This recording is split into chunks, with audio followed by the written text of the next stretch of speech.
주님의 평강이 우리 성도님들에게 가득하기를 축복합니다. 오늘 말씀의 제목은 예배자입니다. 여러분, 지난 우리 3년 동안 코로나로 인해서 좀 힘들어했던 그 3년 동안 여러분들은 신앙에 있어서, 신앙적인 어떤 영역에 있어서 어떤 부분들을 많이 고민하셨습니까? 저는 개인적으로 그래요. 예배에서 참 많이 고민을 했어요. 아마 여러분들도 동일한 마음이지 않을까라는 그런 생각이 듭니다. 우리가 지금까지 신앙생활을 해오다가 이 코로나라는 것 때문에 가장 큰 도전을 받았던 것이 예배이잖아요, 그죠? 모이지를 못하니까 우리의 공예배가 어떨 때는 멈춰져 버리는 그런 때가 있었죠. 제일 처음 여러분 기억나십니까? 제일 처음에 이제 예배를 중단해야 된 그때, 그러니까 이제 코로나가 막 시작할 때 대구 지역부터 시작해가지고 그때 막 교회가 문을 닫고 그때는 정신이 없어가지고 온라인 예배도 못했잖아요, 그죠? 그때가 한두 주 정도 우리가 그렇게 했죠. 그때만 생각하면 깜깜합니다. 목사님들 중에는 장로님들 중에는 6.25 이후에 이런 적이 없다고 그렇게 얘기할 정도로, 하여튼 예배를 우리는 목숨과도 귀하게 여기는 사람들이었으니까. 근데 갑자기 코로나라는 전염병이 뚱 터지고 나더니 모일 수 없는 상황이 되어져 버리니까 정말 고민을 많이 했어요. 그때 당시에 제가 아직도 기억납니다. 우리 장로님들하고 이제 당회를 해야 되는데 만나지를 못하니까 이제 어떻게 했냐면 줌으로 했습니까, 장로님? 하여튼 그걸로 해가지고 장로님들 다 이제 거기에 들어와가지고 이야기를 하는데 저 어디 있었냐면 여기 앉아 있었어요. 자, 우리 당회 몇 시에 하겠습니다 해가지고 그때 이제 당회를 할 때 얼마나 제가 고민되고 얼마나 제가 하나님 앞에서 그걸 했냐면, 이 자리에서 그 회의를 하기 전에 앉아서 계속 기도하다가 이제 회의하면서도 여기서 계속 이제 저 혼자 앉아가지고 계속해서 이야기를 하고, 장로님들도 장로님 생각에 대해서 나누고 저도 제 생각에 대해서 나누고. 근데 이제 대부분의 이야기는 그거였어요. 어떻게 해야 될지 모르겠다고, 뭐가 맞는 건지 잘 모르겠다고. 처음 겪는 그런 일이니까. 그러면서 이제 온라인 예배를 넘어가고 그 속에서 이제 이런저런 이야기들이 나왔죠. 사실 기독교계 가운데에서도 두 가지 생각으로 나눠졌습니다. 안 된다, 죽든 살든 무조건 모여야 된다. 또 한 부류는 이제 온라인 예배로 가도 된다. 옛날에 종교개혁 당시에도 그런 적이 있었다. 전염병이 돌았을 때 종교개혁자들도 그렇게 했었다라고 그렇게 이제 이야기를 하면서 이제 그 부분들에 대해서 생각이 두 가지로 나눴었는데, 저를 비롯해서 우리 장로님들은 일단 온라인으로 넘어가자. 온라인에서라도 예배를 드리자. 그렇게라도 이제 했죠. 하다가 제가 이제 성경을 보고 제 안에 정리한 신학적 입장은 그거였어요. 제가 지난번에도 여러분과 나누었는데, 하나님이 우리에게 시험을 허락하시면 그 시험을 피할 길을 열어주신다. 그 피할 길을 분명히 하나님이 우리에게 열어주셨는데, 사람들은 가만히 보니까 그 피할 길을 찾지를 못하고 있는 거예요. 그냥 아예 그 피할 길에 대해서 생각을 못하고 있는 거예요. 근데 가만히 생각해 보니까 하나님이 우리에게 시험을 주시면 피할 길을 열어주신다는데 왜 그 피할 길은 보지 못하고 있는가라는 고민을 막 하다가 가만히 생각해 보니까 온라인이라는 것이 하나님께서 우리에게 피할 수 있는 길로 열어주신 거구나. 저는 그렇게 이제 말씀을 읽다가 하나님 앞에서 그런 어떤 마음을 받았죠. 그래서 제가 여러분들에게 그랬잖아요. 온라인으로 예배를 드리는 것이 이 지금의 상황에서는, 그때 당시에 지금의 상황에서는 온라인으로 우리가 예배를 드리는 것이 하나님이 피할 길이다. 피할 길로 열어주신 것이다. 제가 그렇게 이제 여러분들에게 이야기를 하고 또 이제 우리가 그렇게 또 온라인 예배를 드린 적도 있고 그렇죠, 그죠? 어쨌든 예배에 대해서 참 많은 고민을 했고 한 번도 안 해보지 않은 그런 어떤 모양으로 예배를 드려보기도 하고 그렇게 했는데, 이제 온라인 예배를 우리가 이제 그렇게 하다 보니까 이제 처음에는 이렇게라도 예배를 드릴 수 있어서 다행이다라고 생각했는데, 이제 갈수록 문제점들이 이제 발생을 했죠. 어떤 분들은 그렇게 이야기하더라고요. 온라인 이거 더 이상 길어지면 안 될 것 같습니다 하더라고요. 왜요? 이러니까 처음에는 이제 옷도 입고 마음도 다 잡아가지고 딱 앉아가지고 마음을 모아서 예배를 드렸는데, 이게 이제 가면서 이제 적응이 되어지니까 이제는 잠옷바람으로 그대로 앉아가지고 예배를 드리기도 하고, 예배를 드리다가 가스는 이제 물 올려놓은 거 끌어가기도 하고, 이제 생활을 하면서 예배라는 그 시간을 잠시 짬을 내서 앉아 있는 것처럼 되어져 버리니까, 우리가 이 자리에 있으면 뭐 가스레인지에 불을 생각하겠습니까? 전화 올 거를 생각하겠습니까? 전화 오더라도 우리는 앉아가지고 전화 오면 바로 끄잖아요, 그죠? 막 그렇게 다 하는데, 집에서 이제 온라인 예배를 드리니까 그런 이제 부정적인 모습이 나타나기 시작, 폐해가 나타나기 시작하는 거예요. 옷도 헝클어진 모습으로. 하나님 앞에서 내가 하나님 앞에 나 자신을 올려드리는 시간인데, 온라인 예배로라도 내가 하나님 앞에 나 자신을 올려드리는 그 시간인데, 하나님 앞에서 우리의 모습들이 점점 이상해져 가고 있는, 그래서 예배의 모습이 점점 이상해져 가는 그런 모습들을 우리가 경험했죠. 경험하면서 이제 온라인 예배가 끝나고 나서 대면 예배가 되어졌을 때, 이 대면 예배가 얼마나 소중한가에 대해서 우리가 참 그런 마음들을 또 많이 경험했지 않습니까? 근데 이제 문제는 지금 이제 우리는 예배를 대면 예배로 드리는 것에 대해서 전혀 도전을 받지 않습니다. 코로나 때문이라도. 지금 여러분, 작년 재작년 같았으면 벌써 온라인 넘어갔었어야 돼요. 몇백 명씩 막 300명 400명 지금 막 그렇게 나오는데도 이제는 눈 하나 깜빡이지 않죠, 그죠? 조금 이제 조심하는 그 정도인데, 이제 보니까 이제 숫자가 조금씩 이제 또 줄어져가는 그런 것들을 뉴스에서 보게 되어지는데, 문제는 그런 도전이 없는데도 불구하고 우리 안에 어느 정도 3년이라는 그 시간 동안 쌓여져 있는 어떤 그런 생활의 패턴 가운데에서 타협점이 생겨져 버린 거예요. 예배를 예전과 같이 드리지 않아도 되겠구나. 예배에 대한 도전을 받았고, 어떻게든 우리가 하나님 피할 길로 어떻게든 이겨내고 지금까지 왔는데, 그 3년이라는 세월 동안 예배의 어떤 습관들이, 예전에는 없었던 그 습관들이 우리들에게 들어오고, 예전에는 없었던 그 생각들이 타협점으로 적용이 되어져 버려가지고 이상하게 예배 모습이 조금 변해져 있는 그런 모습들이 있더라는 거죠. 그런 상황에서 제가 오늘 여러분 말씀을 딱 보면서, 정말 지금 우리에게 주시는 하나님의 말씀이구나 라는 것을 저는 절실하게 느꼈어요. 여러분, 오늘 8절 말씀해 보세요. 우리가 오늘 여기에서는 각기 소견대로 하였거니와 너희가 거기에서는 그렇게 하지 말지니라. 여러분, 이게 무슨 말이에요? 지금 이제 모세가 이스라엘 백성들에게 요단강을 건너기 전에 마지막 설교를 하고 있는 거잖아요, 그죠? 근데 광야에 있는 여기에서는 각기 소견대로 우리가 했지 않냐. 사실 여러분, 이스라엘 백성들이 하나님 앞에 율법을 받은 것은 시내산이었습니다. 그러니까 광야로 들어가기 직전에 그 입구에서 율법을 받았잖아요. 그 율법 안에 뭐가 있었어요?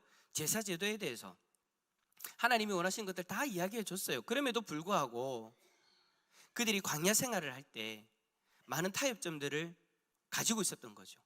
하나님의 말씀은 분명히 이런 모습이어야 된다라고 그렇게 이야기를 했는데, 광야 생활이라는 것이 한 군데 정착하는 생활이 아니고 있다가 옮겼다가 막 그렇게 하는 상황이고, 물도 없고 무슨 일도 많았고 사람들이 죽기도 하고 막 너무나도 어려운 시간이었잖아요. 그러다 보니까 어떤 일들이 일어났느냐, 하나님 앞에 율법의 말씀을 받았음에도 불구하고 자기 소견대로 행하는 그 모습들이 나타나기 시작한 거예요.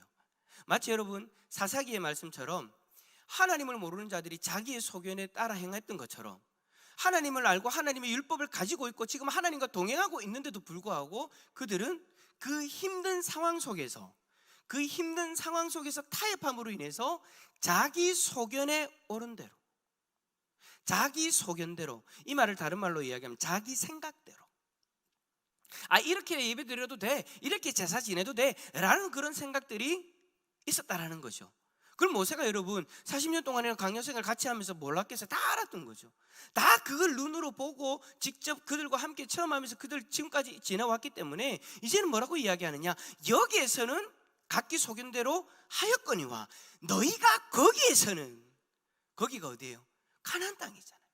약속의 땅, 그 땅을 향해서 달려왔는데 이제 그 땅에 들어가서는 그렇게 하지 말지니라.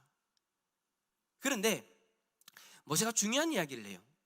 거기에서 그렇게 할지 말지니라고 그렇게 이야기하면서 그 시점을 이야기하는데, 그때를 언제를 이야기하냐면 10절에 보니까, 10절 마지막 쪽에 보니까 너희에게 너희 주위의 모든 대적을 이기게 하시고 너희에게 안식을 주사 너희를 평안히 거주하게 하실 때에. 자, 지금 이제 가나안 땅에 들어가서 바로 정착하는 것이 아니잖아요, 그죠? 계속해서 움직여야 돼요. 왜요? 전쟁을 해야 되니까. 가나안 땅이 이방 민족들을 몰아내야 되니까. 그래서 이제 전쟁을 하고 막 움직이고 막 그렇게 정신없이 시간을 보내다가 너희에게 안식을 주사 모든 대적을 이기게 하시고 안식을 주사 너희를 평안히 거주하게 하실 때에, 지금 이 모든 문제를 다 해결해 주실 그때에 너희는 이렇게 예배를 드려야 된다.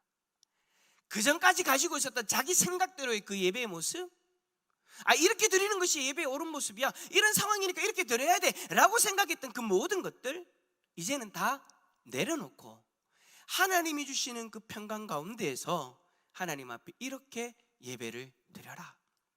마치 그런 거 아니겠어요? 우리가 3년 동안 코로나로 인해서 참 많이 힘들면서 예배 가운데 고민하고 이런 방법도 해보고 저런 방법도 해보고 그렇게 우리가 성경적인 원리를 이야기를 하면서 갔지만 그 속에서도 우리 안에 타협점이 생겨가지고 그렇게 피할 길이라고 온라인 예배를 우리가 통해서 예배를 드렸지만 그 속에서 내가 예배자의 모습이 헝클어지고 마음도 헝클어지고 하나님 앞에 집중하지 못하고 그랬던 모습으로 예배를 각기 자기의 생각에 옳은 대로 그렇게 우리가 살다가 이제는 이 모든 것들이 좀 진정되어져 가고 오늘 본문의 말씀처럼 안식을 주사 너희를 평안히 거주하게 할 때에, 그때 우리가 이제는 우리 예배의 모습을 돌아봐야 된다라는 거예요. 우리가 3년 동안 그렇게 했으니까 3년 동안 내가 그렇게 했으니까 앞으로도 내가 그렇게 해도 되지. 이제 그것이 아니라는 거예요. 이 모든 일들을 하나님이 정리해 주시고 우리에게 평안을 주실 때에 우리는 그때 어떻게 해야 된다는 거예요? 우리 예배의 모습을 다잡아야 된다는 거예요. 다잡아야 된다는 거예요. 제가 지난번에도 말씀드렸지만 이제 목사님들이 그런 이야기를 해요. 예전의 출석보다 대면 예배 출석이 80% 정도까지 밖에 안 될 거다. 그럼 나머지 20%는 뭐냐? 이제 돌아가신 분들도 계시고 또 여전히 온라인 예배 가운데 있는 사람들, 그리고 3년이라는 세월 동안 믿음의 도전을 받아서 흔들려 있는 사람들. 그런데 여러분, 그 자리에 없는 20%만 문제겠습니까? 우리가 이 자리에 앉아서 예배를 드림에도 불구하고 우리의 마음가짐도 우리의 예배자의 모습도 알게 모르게 빈틈이 생겨져 버린 그런 모습들이 있을 수 있겠죠. 솔직히 여러분, 저도 마찬가지예요. 저도 제 안에 느슨함이 생겨져 버렸어요. 오죽하면 여러분, 제가 올해 초에 기도원 올라가겠다고 주위에 가도 되는데 뭐 하려고 강원도까지 올라갔겠습니까? 그 가운데 올라가면 3일 동안 핸드폰도 반납해야 되고 외부와 연락도 못하게 되어지고 그 안에서 흘러가는 그 예배의 흐름대로 가야 되는데 제가 굳이 그렇게 뭐 하려고 갔겠습니까? 제가 제 안에 느슨함이 보이는 거예요. 3년이라는 시간 동안 뭐 이런저런 어떤 일들로 핑계를 대면서 제 안에 생겨져 버린 이상한 모습들, 그리고 이상한 마음들, 예배에 대해서 타협하고 있는 그 이상한 마음들, 그 생각들, 그걸 좀 다잡고 싶다라는 그 마음을 하나님 주셔가지고 그렇게 제가 그렇게 올라간 거예요. 강원도까지, 강원도 태백까지. 저 생전 태어나가지고 강원도 태백에 기도원 간 건 처음이었습니다. 항상 가봤자 주함산, 동산 기도원 그 정도였는데, 아니면 부산에 있을 때는 가나안 기도원 그 정도였는데 그렇게 멀리까지 가본 건 처음이었어요. 왜? 그렇게라도 제 안에 보이는 그 느슨함을, 제 안에 보이는 그 잘못된 모습을 다잡고 싶어가지고 그렇게 갔어요. 여기 앞에 서 있는 목사도 그런데 함께 3년을 지내온 여러분들은 어떻습니까? 알게 모르게 생겨져 버린 그런 모습들이 있을 수 있죠. 그런데 이제 여러분, 오늘 말씀처럼 그렇잖아요. 이제 안식이 다가오고 이제 평안을 누릴 수 있는 시간이 점점 다가오고 있어요. 솔직히 여러분, 저는요 지난 8월 달에 코로나 걸리고 나서부터는, 죄송하지만 저는 솔직히 평안을 누리고 있습니다.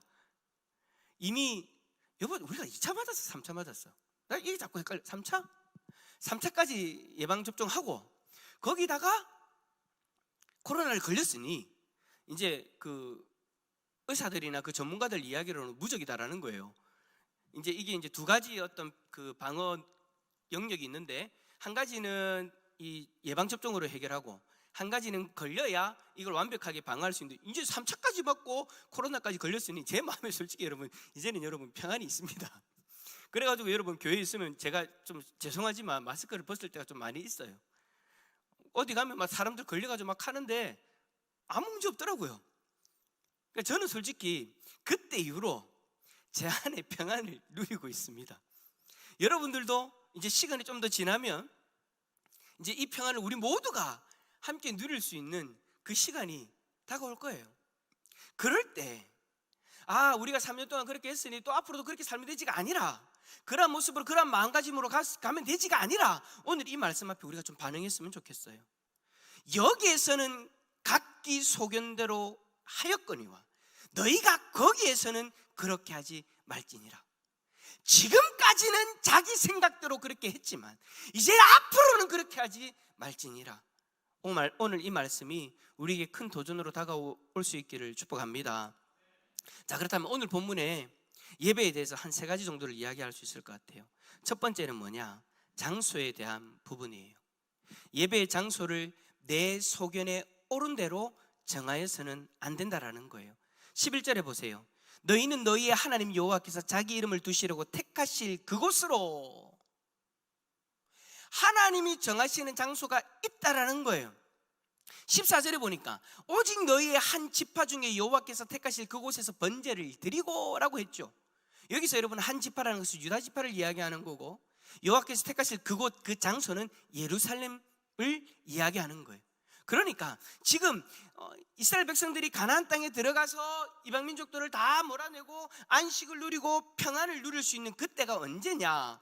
하나님께서 그 평안이 임하는 그때에 그 지파 그리고 그 장소를 정해주시겠다고 하셨으니, 우리가 이스라엘 역사를 봤을 때 솔로몬의 때 다윗을 통해서 모든 어떤 그런 가나안 땅에 모든 어떤 이방의 민족들이 다 정리되어지고 솔로몬의 때 태평성대를 누리는 그때에 예루살렘 성전이 지어지잖아요.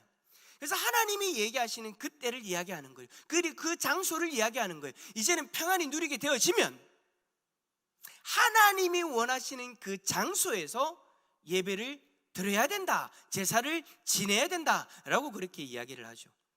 그래서 그때 이후로부터는 이스라엘 백성들이 하나님이 정해놓으신 그 장소에서 제사를 지냅니다. 그런데 남유다와 북이스라엘로 나누어질 때에 이제 이 장소가 문제가 생겨져 버리죠.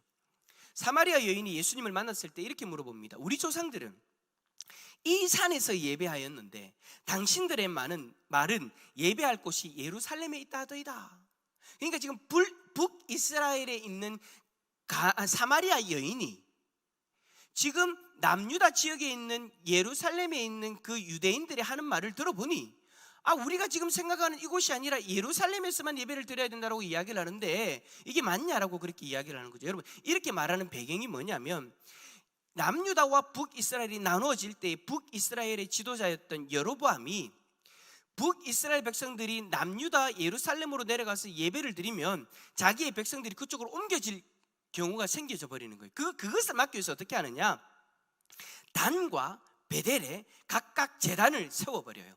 야, 이제 예루살렘으로 가지 마. 여기에서도 여기에서도 제사를 지내도 돼 라고 하면서 금송아지를 거기다 세워가지고 제사를 지내도록 해버린 거예요. 그때부터 사마리아인, 그러니까 북이스라엘에 있는 사람들은 그곳에서 제사를 지내면 되는구나 생각하고 그곳에서 제사를 지냈죠. 하지만 하나님이 이야기하신 곳은 어디예요? 예루살렘이잖아요. 그런데 결국에 자기의 소견대로, 생각에 옳은 대로 그 단과 베델에서 제사를 지내는, 하나님이 말씀하신 장소가 아니라 엉뚱한 곳에서 제사를 지내는 그런 일이 일어났죠. 그렇게 질문을 했을 때 여러분, 예수님이 뭐라고 이야기하셨습니까? 만약에 여러분 지금도 만약에 이때 말씀하셨던 말씀이 우리에게 그대로 적용된다면 우리는 문제가 생겨요. 우리 지금 예배 때마다, 주일 때마다 어디 가야 되는 거예요? 몇백만 원씩 들여가지고 주일마다, 아니 토요일 날 출발해. 장로님 예루살렘까지 며칠 걸립니까?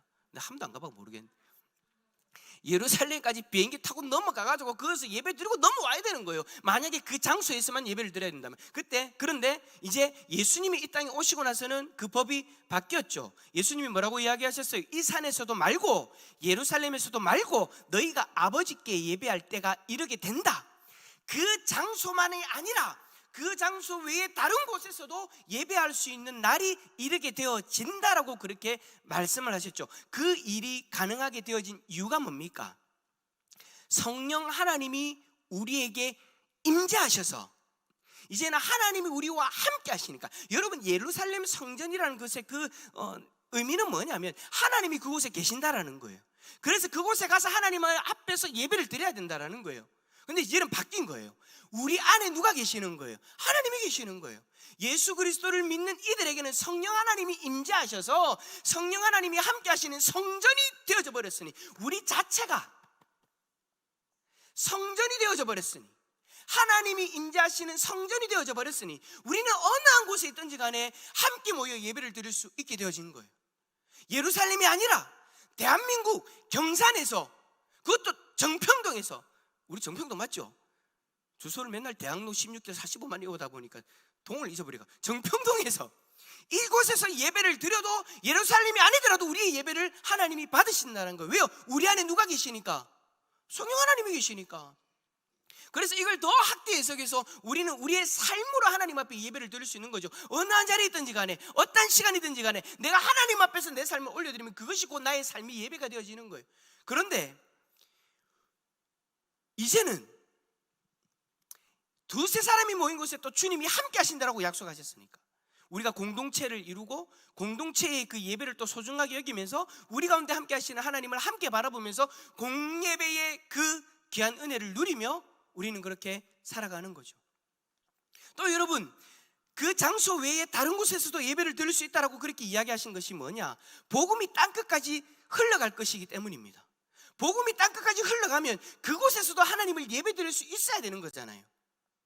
그래서 여러분, 이제는 예루살렘 장소 그 하나에 얽매이는 것이 아니라 예수 그리스도가 이 땅에 오심으로써 성령 하나님이 우리 가운데 임재하심으로 인하여서 우리는 이곳에서 예배를 드릴 수 있는 존재가 되어진 거죠.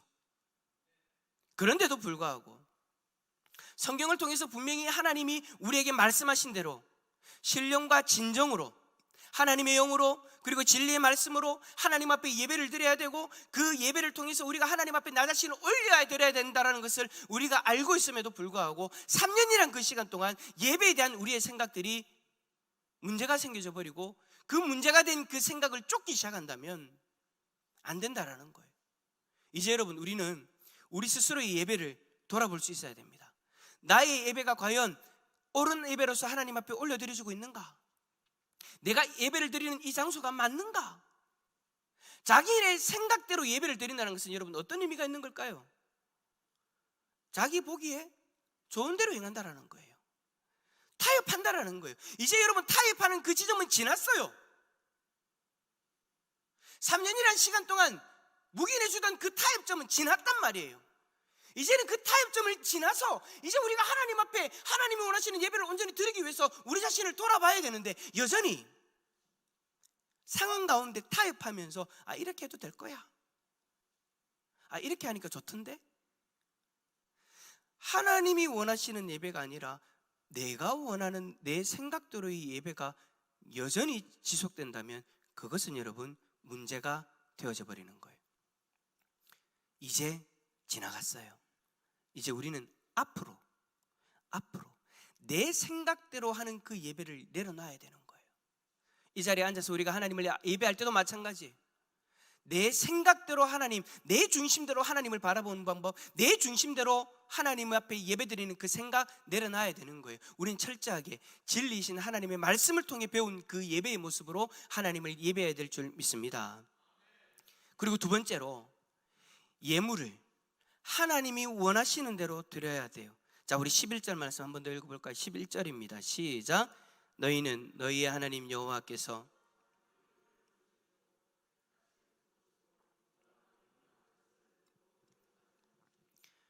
너희의 번제와 너희의 희생과 너희의 11조와 너희 손의 거제와 너희가 여호와께서 원하시는 모든 아름다운 소원물을 가져가고. 아멘.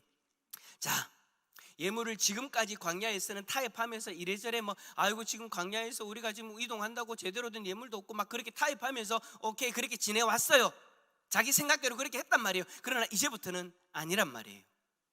평안이 찾아오면 하나님 앞에 예물을 드릴 때 너희의 번제와 희생과 11조와 너희 손의 거제와 너희가 여호와께서 원하시는 모든 아름다운 소원을 소원물로 가져가고, 하나님 앞에 하나님이 원하시는 그 예물을 올려드려야 되는 거예요. 근데 여러분, 참 요즘 들어서 세상 사람들, 아니 좀 자유주의 신학자들이나 그쪽 어떤 계류의 어떤 신학자들은 11조를 할 필요 없다라고 그렇게 이야기한다. 아니에요 여러분. 11조는 여러분 성도로서 당연히 해야 될 의무인 거예요. 모세가 이야기할 때도 11조가 이렇게 들어가잖아요. 초대교회 성도들도 여러분 그렇게 11조를 했고, 성경의 그 원리대로 그 11조를 성경의 원리대로 그렇게 사용을 했어요. 11조가 들어가 있죠. 그러니까 저는 오늘 이 그 11장 11절의 말씀에서 제 마음에 가장 와닿는 말씀이 뭐냐면, 가장 도전이 되어지는 말씀이 뭐냐면, 내가 하나님 앞에 드리는 이 예물이 과연 하나님께서 원하시는 모습일까? 여러분 주일날 하나님 앞에 예물 드리고 오잖아요. 11조도 드리고 건축헌금, 구제헌금, 감사헌금, 성교헌금, 지금 이제 본인 관심이 많은데 이제 만기가 그러고 또 있잖아요. 등등등등. 갑자기 생각하니까 주여, 갑자기 생각하니까 그런 예물들을 우리가 하나님 앞에 드릴 때 여러분 항상 우리는 우리 중심으로 드려요. 그러니까 오늘 성경대로 표현대로 하면 내 생각대로 드려요. 근데 여러분 오늘 성경이 뭐라고 이야기해요? 하나님께서 원하시는 모든 아름다운 소원을. 저는 이 하나님께서 원하시는 모든 아름다운이란 이 단어가 오늘 여기에 소개되어지는 모든 제물 가운데 포함되어진다고 저는 봐요. 우리가 하나님 앞에 예물을 드릴 때 이 예물이 과연 하나님께서 보시기에 아름다운 예물일까? 여러분 어떤 예물이 하나님께서 보시기에 아름다운 예물일까? 그건 여러분들이 다 알잖아요. 여러분들의 마음을 보면 알잖아요. 그 예물에 여러분들의 마음이 담겨져 있어서 그 예물을 하나님이 받으실 때 여러분의 마음을 받으신다고 했잖아요. 근데 그 예물을 드리는 우리의 마음, 우리의 모습, 과연 하나님이 보시기에 아름다운 모습일까요? 우리는 알잖아요. 액수가 중요한 게 아니에요. 성경 어디에 액수의 중요성을 이야기합니까? 아니에요. 그 예물에 과연 하나님 보시기에 아름다운 내 마음이 담겨져 있는가? 예물을 하나님 앞에 우리 찬송가 50장 1절 부르면서 올려드리겠습니다 했을 때, 그때 여러분이 하나님 앞에 올려드린 그 마음을 한번 점검해 보세요. 자, 돌아가 봅시다. 돌아가가지고 지난 주일 낮 예배 때 찬송가 50장 1절 부르며 하나님 앞에 준비된 예물 올려드리겠습니다 라고 제가 이야기할 때, 여러분들이 그 1절의 찬송을 부를 때 어떤 마음으로 드렸는가? 그건 저보다 여러분들이 더 잘 아시잖아요. 어떤 마음으로 드렸는가? 하진이가 더 잘 알잖아요. 어떤 마음으로 드렸는가? hin나자매가 잘 알잖아요. 어떤 마음으로 드렸는가? 박전도사님이 잘 알잖아요. 자기의 마음 자기가 알잖아요. 그 찬송을 부를 때. 헌금 시간 됐네. 끝. 저도 여러분 그런 위험이 많아요. 왜냐하면 매주마다 그렇게 똑같은 멘트를 하고 똑같이 이야기하고 똑같이 찬송을 부르니까 저도 모르게 그렇게 매너리즘에 빠질 수 있어요. 습관적인 예물을 드리는 그런 시간이 되어질 수 있다는 거예요. 내 스스로를 내가 깨우지 않으면, 우리 스스로를 점검하지 않으면, 내가 지금 하나님 앞에 드리는 이 예물이 하나님께서 보시기에 아름다운 예물인가? 내 마음이, 내 중심이 담겨져 있는 아름다운 예물인가? 에 대해서 이제는 여러분 우리 스스로를 점검해야 됩니다. 세 번째, 따라서 합시다. 여호와 앞에서 즐거워해야 합니다. 우리 12절 말씀 한번 읽어봅시다. 12절입니다. 시작. 너희와 너희의 자녀와 노비와 함께 너희의 하나님 여호와 앞에서 즐거워할 것이요 내 성중에 있는 레위인과도 그리할지니 레위인은 너희 중에 분깃이나 기업이 없음이니라. 아멘. 함께 즐거워해라. 여호와 앞에서. 우리에게 이상한 마음이 생긴 그런 모습들도 있었어요. 3년이란 그 시간 동안 우리가 이렇게까지 막 예배를 드려야 됩니까? 예배가 어느 순간 억지로 하는 예배가 되어져 버린 것. 예배라는 것은 여러분, 내가 하나님 앞에 나와서 나 자신을 올려드리고, 오늘 이 본문의 말씀처럼 하나님 앞에서 하나님을 경험하고 즐거움을 경험할 수 있는 예배가 되어져야 되잖아요. 무거운 마음들을 가지고 왔다가 하나님 앞에 그 무거운 마음들 다 내려놓고 살아계신 하나님의 손길을 경험해서 즐거워하는 마음으로 돌아가야 되는 거잖아요. 여러분, 제가 예배를 드리고 나서 참 흐뭇할 때가 언제인 줄 압니까? 여러분이 들어올 때랑 나갈 때 표정이 달라질 때예요. 들어올 때는 세상 짐 다 지고 왔다가 나갈 때는 환한 모습으로 나갈 때, 또 이렇게 얘기했다고 또 다음 주부터 또 나갈 때 목사님 하면 또 너무 또 어색합니다. 하나님 앞에서 누릴 수 있는 그 즐거움이 예배 가운데 있다라는 거예요. 나 자신을 올려드릴 때 하나님이 나 자신을 만져주시고, 받아주실 때 나 자신을 그냥 받아주시는 것이 아니라 하나하나 하나님이 살펴주시면서 하나님이 말씀으로 회복시켜 주시고, 말씀으로 위로하시고, 기도 가운데 하나님이 응답해 주시고, 찬송 가운데 하나님이 우리의 심령 가운데 큰 은혜를 부어주시는 그 놀라운 은혜들을 우리가 예배 가운데 경험하면서 참 즐거움을 누려야 된다라는 거예요. 우리 서로 성도 간에, 그리고 오늘 레위인들 그렇게 끼워가지고 이야기하는 것처럼 앞에 있는 목회자와 그리고 앉아있는 우리 모든 성도들이 함께 하나님 앞에서 참 즐거움을 누릴 수 있는 그런 예배가 우리의 예배가 되어져야 된다는 것이죠. 여러분, 예배는요 기쁨입니다. 예배는 행복입니다. 왜냐?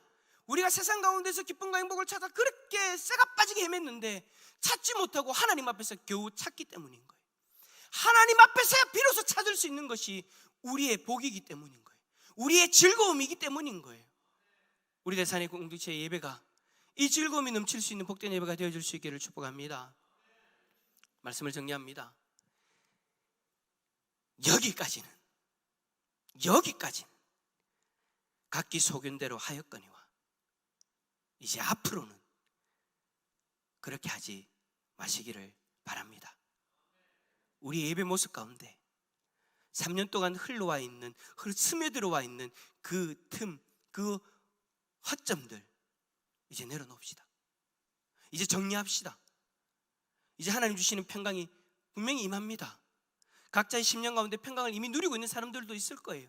그 가운데에 하나님 앞에서 온전한 예배자로 회복되어지는 놀라운 은혜가 있기를 예수 그리스도 이름으로 축원합니다. 축원합니다. 우리 앞뒤 좌우로 그렇게 우리 서로 축복할까요? 온전한 예배자가 되십시오.